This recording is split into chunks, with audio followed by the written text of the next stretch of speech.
आपने कहीं हंगामा सुना आदित्य राणा के एनकाउंटर पर? सुना हो तो हाथ खड़ा करिए।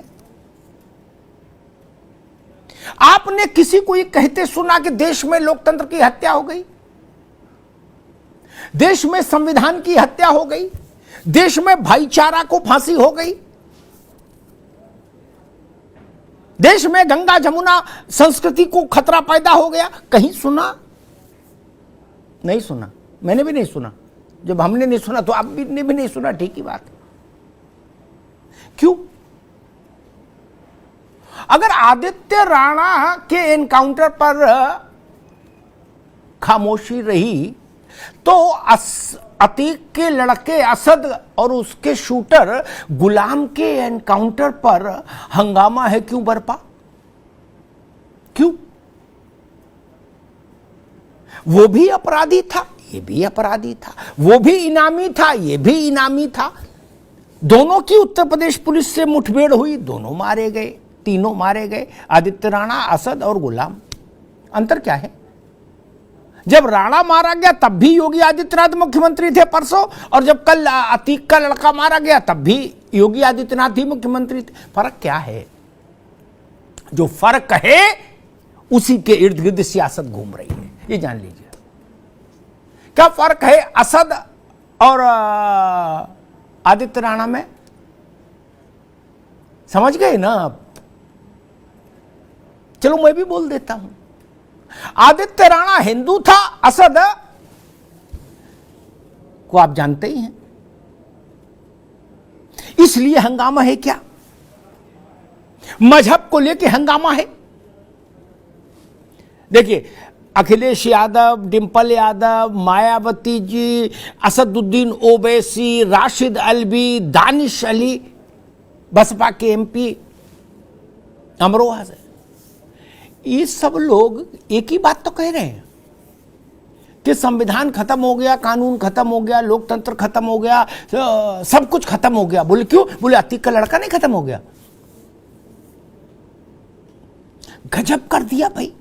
हिंदुस्तान का संविधान, लोकतंत्र, लोकशाही सबको बड़ा एक तराजू में कि एक तरफ पड़ले में रखा, दूसरे में अतीक के लड़के को रख दिया। बोले ये नहीं रहा तो ये सब भी नहीं रहे। ये क्या बात हुई?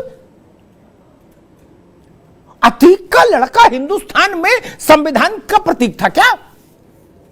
कानून का प्रतीक है क्या? लोकतंत्र का प्रतीक है क्या? अरे गुंडा था, बात खत्म हो गई, अपराधी था। उसके ना रहने से, उसके रहने से, अगर हम कहते हैं कि किसी के मारे जाने से संविधान की हत्या है, तो इसका मतलब उसके जीने से संविधान फल फूल रहा होगा।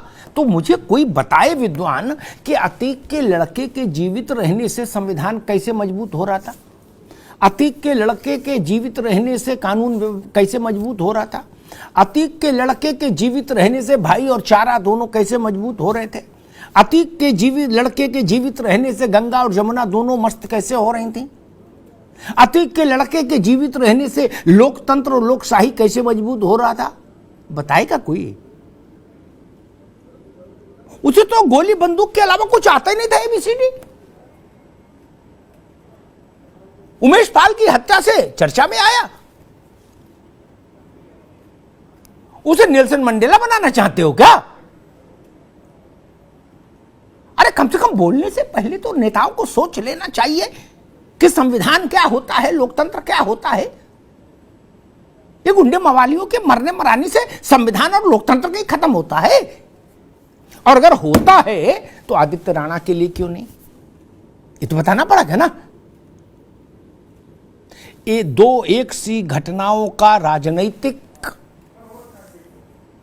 आंगनों में अलग अलग ट्रीटमेंट क्यों? एक पर ये सारे मौन, अखिलेश यादव, मायावती जी, असदुद्दीन, राशिद अल्वी, दानिश अली, सारे जितने में नाम गिनाए सब चुप हैं। महुआ मोइत्रा सब। वो 2.5 लाख का इनामी था आदित्य राणा, उसको भी उत्तर प्रदेश पुलिस ने मारा। वही गोली, वही बंदूक, वही सब चीजें। किसी ने मुंह से जो पान खा रहा था उसने पान भी नहीं थूका बोलने के लिए। बोले ठीक है यार, हो गया, मुझसे क्या मतलब। क्या अतीक पे सब आ गए नहा धो के, अतीक के लड़के के एनकाउंटर पर, बोले हे प्रभु प्रभु प्रभु प्रभु। यह तो देश में संविधान मार दिया गया, देश में लोकतंत्र मार दिया गया। लोकतंत्र से मुठभेड़ हो रही थी क्या? माफिया का मजहब जब तक ढूंढेंगे तब तक यही समस्या रहेगी। ना कानून का मान रहेगा, ना लोकतंत्र का मान रहेगा, ना संविधान का मान रहेगा, जब तक राजनेताओं के दिल और दिमाग में माफियाओं का मजहब चलता रहेगा।